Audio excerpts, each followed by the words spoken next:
They tried to outlaw his cattle shed sniper Slit. 6 minutes later, it had 9 Germans down in the snow, and American sniper doctrine would never be the same. At 2:15 p.m. on December 18th, 1944, Private James Ror lay on the frozen floor of a Belgian barn with a modified Springfield in his hands, and a firing method no manual approved.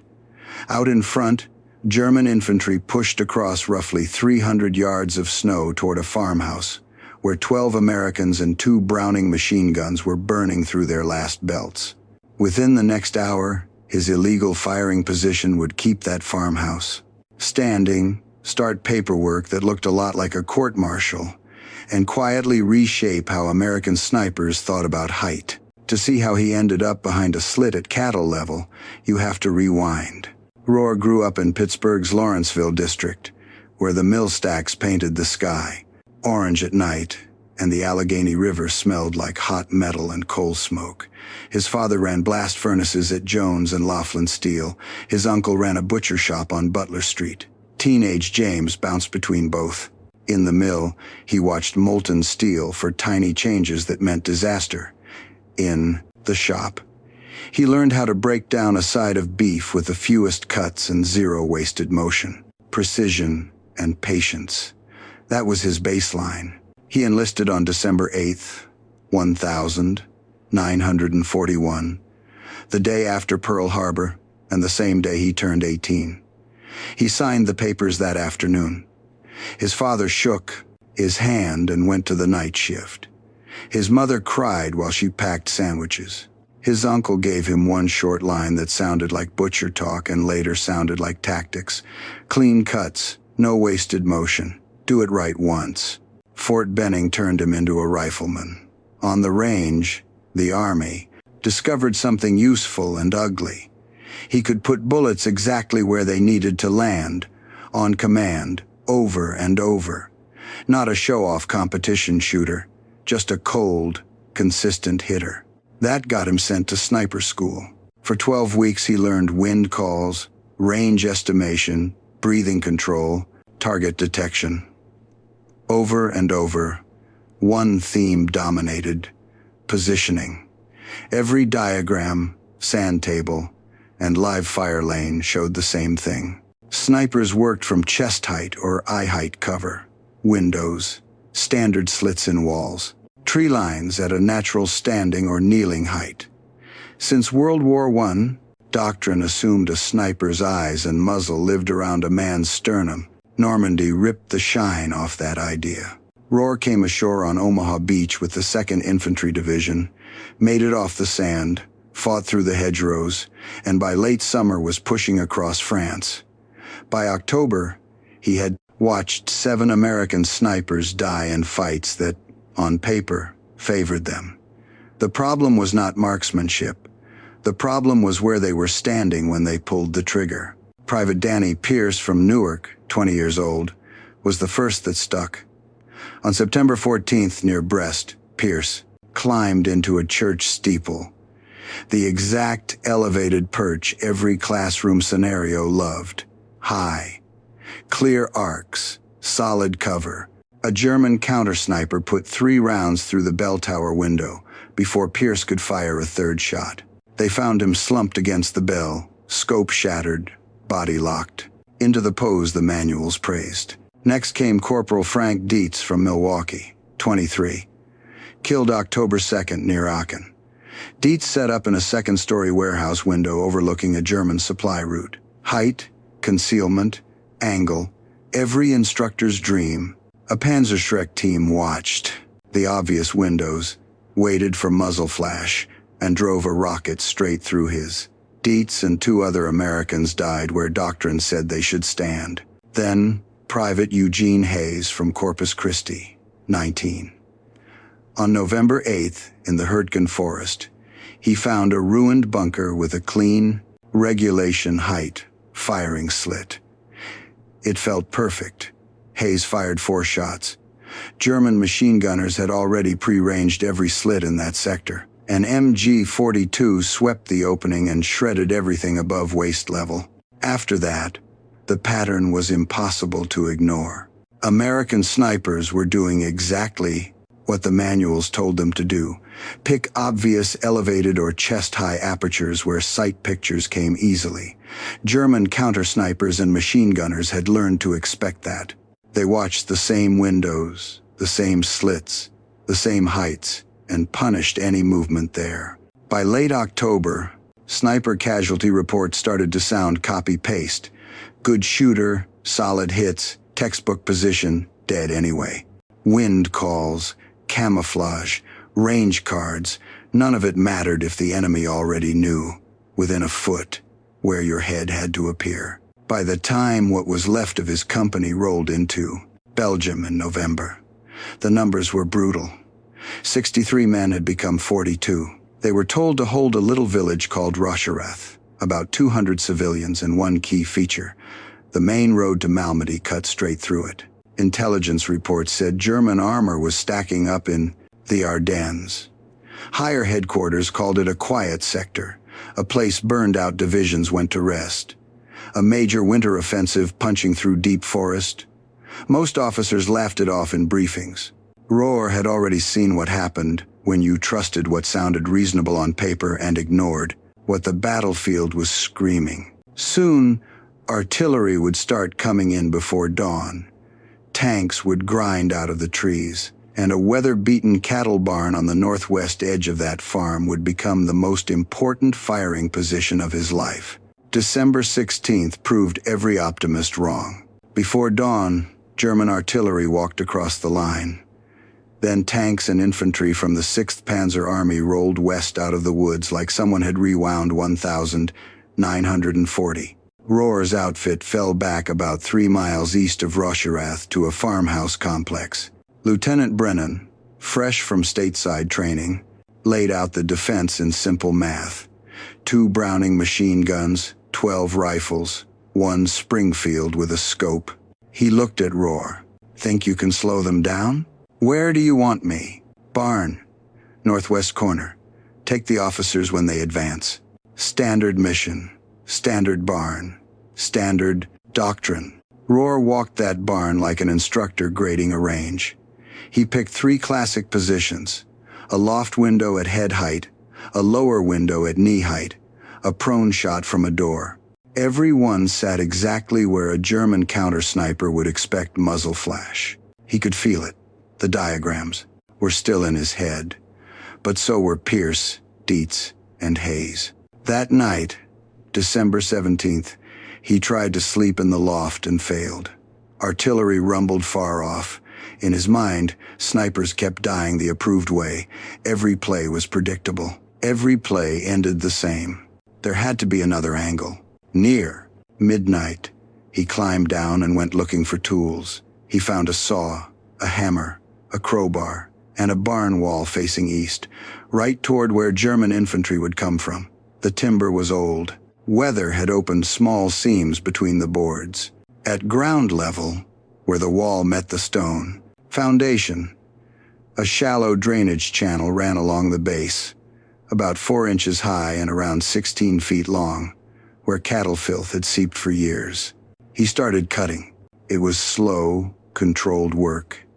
He pried boards loose at ankle height, widening the drainage gap into something a rifle barrel could live in. 4 inches became 8. By the time he stopped, the main opening was about 8 inches tall and roughly 50 inches wide. He braced the top so the wall would not sag, then cut shorter ports every 6 feet along the run, all centered around 18 inches above the outside ground. The smell was brutal. Frozen manure and old urine soaked into the wood. His hands stuck to the boards, splinters buried under his nails. The saw kept biting nails and binding. A slip with the crowbar ripped his thumb open. He kept going. Around 1:30 a.m., he lay flat behind the new slit, pushed the Springfield forward, and brought his eye to the scope. The sight picture was exactly what he wanted. A clear slice of the approach from the tree line, about a 30-degree field of view, all while his barrel sat only 18 inches off the snow. From any normal observation point, the firing position might as well not exist. Then the other numbers hit him. He had just modified a civilian building without permission, altered a defensive position without orders, and invented a firing setup no manual covered. On paper, that spelled destruction of property, violation of doctrine, and maybe prison if someone wanted a scapegoat. The decision was simple. Obey the book and probably die. Break the book and maybe live. He picked maybe live. December 18th came in gray and frozen. At 9:30 a.m., 6 German scouts probed the line, testing American positions. A little rifle fire pushed them back into the woods. Brennan knew what that meant. The main body was not far behind. At 1:45 p.m., Ror moved into the barn for real. He carried the Springfield, about 80 rounds on stripper clips, 2 canteens, and a trench knife. No radio, no spotter. Brennan's orders were quick. Harass their advance. Buy us time to set fallback positions, and do not get yourself killed. Ror did not mention the cattle slit. He slid into the north wall, chose the center port, laid his ammunition where he could grab it without lifting his head, checked the scope one more time, and waited. Outside, snow drifted in slow spirals. The forest edge sat about 300 yards east. Between the trees and the farmhouse lay open ground, a shallow slope, and a few tired fence posts from an old property line. Textbook killing ground if you could control it. At 2:15 p.m., the German stepped out of the trees. He counted roughly 40 men in. Winter camouflage, moving in squad formations. 4 men out front as scouts, the main body about 20 yards behind. An officer in the second rank with a map case. Cautious, spaced, efficient. They had cleared plenty of farmsteads like this from Luxembourg to here. Ror's breathing slowed. His heart rate dropped into the low 40s, the way it always did when his focus narrowed to a scope. At 250 yards, they looked small but clear. At 200, they felt close. At 180, the officer paused to check his map. Ror let his breath out and squeezed. The Springfield cracked. The officer went from walking to face down in the snow without drama. The reaction was instant. The entire formation hit the deck. Rifles snapped toward the farmhouse, the barn, the ridge. 40 sets of eyes scanned windows, doors, and the roof line, all at normal sniper height. Nobody looked at the foundation. Ror worked the bolt and shifted a few inches along the slit. He found a squad leader crawling toward a fence post. Second shot. The man stopped moving. German rifles answered with wild fire at the barn's windows, blasting empty boards at chest level. Ror stayed glued to the floor. Third target. Fourth, each. Time. A sharp crack from ankle height, and another figure slumped into the snow while angry bullets shredded the places he was not. The rhythm set in fast. Germans edged forward in short rushes. Every time they moved, Ror clipped another man. Every time they fired back, they poured rounds into the loft and the higher walls, hammering ghosts. They could not see his muzzle flash. The slit was too low. Their training kept their eyes too high. By 2:19 p.m., he had counted 7 men who were not getting up. The remaining NCO tried to rally them near 140 yards, shouting, waving them ahead. Ror put 1 through his chest. 8th, the formation broke. Men bolted for the tree line. Ror tracked a runner, gave a little lead, and fired. 9th, 6 minutes from the first shot. Then the field went quiet. The Germans hugged the woods. Ror hugged the dirt. His shoulder throbbed from recoil. The barn now smelled like gunpowder layered over cattle. He checked his clips. 43 rounds remained. The Springfield's barrel hissed where snowflakes touched the steel. From the farmhouse, Brennan's voice cut across the cold air. "Ror, you still alive?" "Still here, sir." "What the hell did you do?" "Slowed them down." On the German side of the field, a company commander stared at the same barn through binoculars and could not figure out how one American with a rifle had just wrecked his advance from an angle that was supposed to be impossible. That commander was Hauptmann. Werner Koch, 28, veteran of Poland, France, and 2 brutal years on the Eastern Front. He had cleared more than 100 villages, hunted partisans, survived Kursk. He knew how American snipers usually played the game. What he had just watched did not match any pattern. Men had dropped at the ranges that screamed sniper, but the fire seemed to appear from nowhere. Flashes were low, too low. Trajectories looked wrong. His counter-sniper, Gefreiter Hans Lutars, scanned the barn methodically. Windows clear, loft empty, doors shut, roof untouched, no obvious slit. "Where is he?" Koch snapped. "I do not know, Herr Hauptmann," Lutars answered. "He is not where he belongs. You are the sniper. Find him." Lutars forced himself to ignore everything doctrine had drilled into him. He studied the base of the wall, the foundation line, the cattle drain. "The angles only make sense," he said slowly, "if he is firing from below window level, at the foundation. That is absurd. It is the only thing that fits, sir." Absurd or not, Koch wanted the shooting stopped. Around 3:30 p.m., he called in mortars. 6 rounds fell onto the barn, punching through roof and upper walls. From the farmhouse, it looked like the building was being smashed flat. Down at cattle height, Ror pressed his face into the dirt. The blasts rocked the structure. Boards crashed overhead. Dust filled the air. The stone foundation and the low slit held. When the noise rolled away, his view of the tree line was still there. Koch tried another advance under mortar smoke. Ror stayed down and added 3 more bodies to the snow line before the Germans pulled back. By evening, Koch had 12 dead, 4 wounded, and 0 progress. The farmhouse still stood. The line had not budged. He pulled his company back and wrote his report. One line mattered more than the rest. American sniper using non-standard foundation-level firing port. Countermeasures will require adjustment of doctrine. That report would sit on desks for days. Ror's idea did not. He walked back to the farmhouse around 8:30 p.m.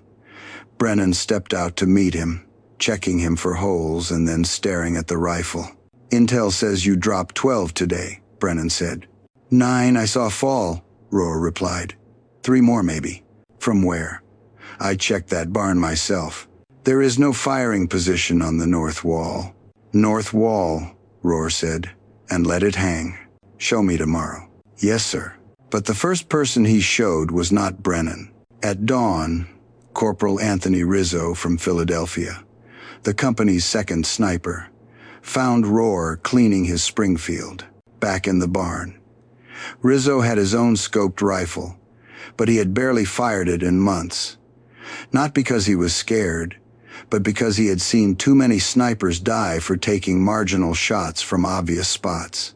"They're saying you killed 12 yesterday," Rizzo said. 9 for sure. "From where?" Ror pointed at the foul slit along the foundation.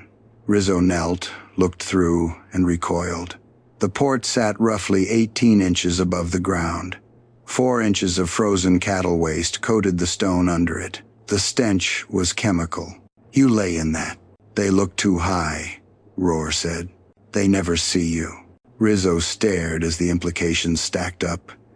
Every manual, every classroom speech about proper sniper posture, every chest height diagram. Suddenly all of it looked like a set of instructions for getting killed. "You tell Brennan yet?" he asked. "Not yet." "Why not?" "Because if he orders me to stop, I have to stop. And if he orders everyone to do it, it becomes official. The minute it is official, the Germans adjust. Better to move it sniper to sniper. Quiet." Rizzo nodded slowly. "There's a guy in Baker Company," he said. "Turner. Good shot. Careful, I'll show him." By December 20th, at least 4 American snipers in the Rocherath sector were using foundation-level firing slits. By December 22nd, the trick had reached 7 snipers across 2 battalions. No orders, no memos. Just short conversations between men who wanted to stay alive. On the German side, the pattern looked like chaos. Oberleutnant Erich Steiner, a reconnaissance platoon leader in the 12th SS Panzer Division, had survived 3 years on the Eastern Front by reading terrain and predicting enemy behavior. On December 23rd, his platoon moved toward an American-held village southeast of Butgenbach. Intelligence called it light resistance. Steiner moved cautiously anyway. 2 scouts forward, main body 50 yards back. The scouts reached the remains of a church, signaled all clear, and advanced toward a low stable. 1 shot.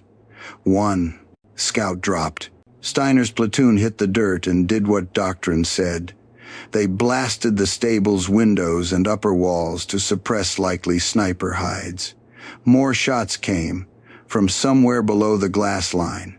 His second scout died from a round that seemed to appear out of the ground itself. Steiner called in artillery. Shells smashed the upper structure, turned beams into splinters, blew out every standard hiding place. When the smoke cleared, an American sniper was still firing from an angle Steiner could not identify. By the time he pulled his men back, he had lost 4 soldiers to an enemy he never saw.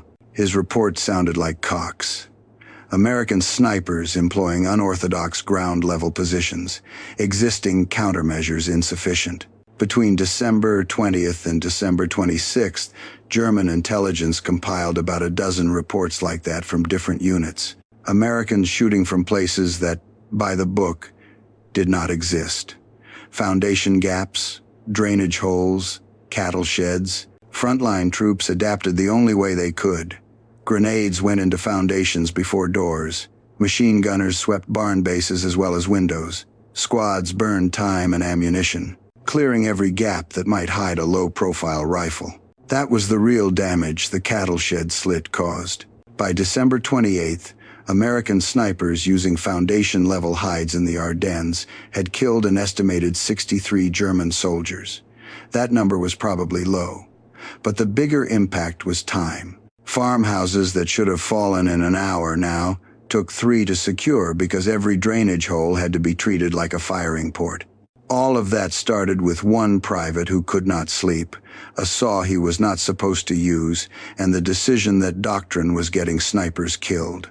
American. Intelligence eventually noticed that something strange was happening too. Not just more German bodies, but where and how they were falling. By early January 1945, Lieutenant Colonel Andrew Hardesty of V Corps was buried in casualty and contact reports from the Ardennes. German losses from sniper fire were higher than expected, especially in situations where American shooters should have been blinded or dead. After-action write-ups kept mentioning foundation-level hides and cattle shed modifications. None of that existed in any official training circular he knew. He asked for detailed sniper reports. The stack that landed on his desk described men lying in cattle drains, cutting slits at the base of barn walls, firing from 18 inches off the ground. No one had asked permission. No manual had suggested it. On January 4th, he drove to Rocherath to see the source. He found Brennan and asked directly, "Who is this private who rewrote our sniper manual?" "That'd be Ror," Brennan said. "He's out in the barn." Inside that same reeking structure, they found James Ror with a saw and a measuring tape, calmly cutting another slit. He was covered in sawdust and barn filth. "Private Ror," Hardesty said, "show me what you've been doing." Ror lay down, pushed the Springfield through the foundation gap, and had Hardesty crouch behind him to look out. The sight picture answered every question. Perfect coverage of the approach from the tree line. Minimal exposure. From normal eye level outside, the firing position was basically invisible. The smell was disgusting. The tactical advantage was undeniable. "Who authorized this?" Hardesty asked. "No one, sir. You understood this was a civilian building. You modified a defensive position without orders. You operated outside established sniper protocol." "Yes, sir. I watched 7 men die doing it the right way. Decided the right way needed to change." Hardesty walked outside with Brennan and stood in the falling snow while he did the math. On one side, destruction of property, violation of doctrine, a private bypassing the chain of command. On the other, confirmed enemy dead, Americans still breathing in that farmhouse, and a technique that was already spreading faster than any printed memo. "How many kills?" he asked. Brennan checked his notebook. 43 confirmed, 16 probable, all from positions like this, and at least 7 other snipers are copying him.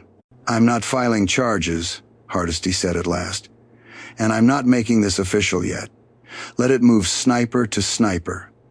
The second we publish it, the Germans will adjust. If it stays quiet for another month, we can hurt them a lot before they figure out the counter." "What do I tell him?" Brennan asked. "Tell him to keep doing exactly what he's doing. And if anyone asks, he never talked to me." Back at V Corps, Hardesty wrote a classified memo recommending a future rewrite of sniper doctrine and asking that any formal change be delayed until February 1945. The memo went into a pile on a general's desk. The war moved on. By late January, the German offensive had burned out. Units pulled back. American forces shifted to the attack. Nobody in a headquarters building rushed a new field manual to the printer, but snipers kept teaching foundation-level hides in person. In March, First Army finally put out a training bulletin. It told snipers to consider non-standard positioning and mentioned that foundation-level positions had been effective in recent battles. It did not list any names. German documents caught up next. A captured training paper from 6th Panzer Army warned that American snipers were now using ground-level firing points, foundation gaps, drainage channels, and cattle doors. Countering them, it said, would require systematic suppression of building bases before entry. Cost, extra ammunition, and time. Meanwhile, Ror kept working. In March, he was in the Rhineland. In April, he fought through German towns along the Ruhr. By the time the war ended, his confirmed kill count sat at 78. He never received a medal for inventing foundation-level positioning. He did, however, get dragged into a post-war investigation. On May 3rd, 1945, with Germany already beaten, military police pulled him off occupation duty in Bavaria. For 2 weeks, he answered the same questions from different officers. Why? Did you cut the barn? Who told you to do it? Did you know it violated regulations? On May 17th, he sat in front of 3 staff officers for an administrative hearing. They had his record, after-action reports, and Hardesty's statement describing how many lives his idea had saved. They also had the rule book. "Private Ror," Major Whitman read. "You are accused of unauthorized modification of civilian property on or about December 17th, 1944. Said modification involved structural damage to a barn in Rocherath, Belgium. The Belgian government has filed a claim for $50 in damages. How do you plead?" $50. 78 confirmed kills. Dozens more by snipers who copied him. Countless Americans who walked away from fights they might have lost. "Guilty, sir," Ror said. He did not argue. He explained, the barn was already damaged, no civilians inside. Germans advancing, no time to chase authorization. The panel listened. Hardesty's written recommendation for no punishment sat in their file. Brennan's agreement sat beside it. The verdict was simple. Guilty of unauthorized modification. Punishment. $50 docked from his pay to reimburse the Belgian claim. No court-martial. No discharge. 1 line in his file. Outside, Brennan waited. "Well?" he asked. $50, Ror said. "That's it? You change how snipers fight, and they fine you $50. "Could have been worse," Ror answered. Brennan shook his head and laughed once. "You know they're teaching your trick at Benning now. Got a cable. They're calling it low-profile positioning. No mention of who came up with it." "Don't need mention," Ror said. "Just need guys to make it home." That was the last official conversation he ever had about the cattle shed Slit. He shipped back in September, landed in New York, took a train to Pittsburgh, and walked into Lawrenceville like the war had been a long, bad dream. The mills still glowed. The river still stank of industry. His father still worked the furnaces. His mother still made sandwiches. His uncle still sharpened knives in the shop. On the outside, nothing changed. Inside, everything had. Ror didn't talk about the war. When people asked, he said, Belgium, Germany, some fighting, came home. When someone asked if he'd killed anyone, he said, next question. When someone called him a hero, he walked away. In his mind, heroes were the men who didn't make it back. The survivors were the ones who learned tricks and got lucky. He went back to Jones and Laughlin, worked 37 years in the mills, moved from furnace hand to foreman to shift boss. He married in 1947, had 3 kids, bought a house in Morningside, coached Little League, sometimes went to church.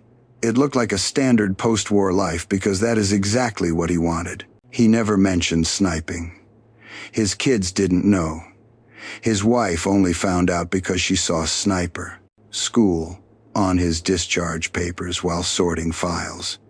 She asked once what he'd done. I was a rifleman, he said. She let it go. Twice, letters from the army broke the silence. In September 1947, he got a notice that low-profile positioning was now part of standard sniper doctrine and that Field Manual 23-10 included foundation-level firing ports. No credit, just diagrams. In June 1952, another letter said American snipers in Korea were using modified versions of his technique with better survival rates. It thanked him for his service. It did not explain why it took 7 years. After that, nothing. Doctrine moved on. Vietnam brought jungle hides. Desert Storm brought urban shots. Iraq brought counterinsurgency sniping. But one rule stayed. Do not sit where the enemy expects you to be. The cattle shed idea got absorbed until it felt like it had always been there. Ror retired in 1982. Lungs worn down by furnace dust. He spent his last years watching TV, playing cards, visiting grandkids. On March 8, 1994, his heart gave out. He was 73. They buried him in Allegheny Cemetery with a standard military marker. His obituary ran 4 short paragraphs. One mentioned he had served with the 2nd Infantry Division, earned a Bronze Star and a Purple Heart, and rarely spoke about his service. Nothing about Belgium, nothing about foundation-level slits. 4 years later, a historian pulled the thread. In 1998, Dr. Sarah Chen started digging into how U.S. sniper doctrine evolved. She kept seeing low-profile positioning appear suddenly in 1945 papers with no clear origin. She traced after-action reports from the Ardennes, Hardesty's memo, and the 1945 hearing. The trail pointed to one name, Private James Ror. In 2001, she published a book that gave him credit. One chapter laid out how a private in a frozen Belgian barn cut a hole at cattle height, how other snipers copied him, how the army eventually wrote his trick into doctrine. The book got modest attention. The chapter on Ror got less. Big battles and famous generals still pulled the spotlight.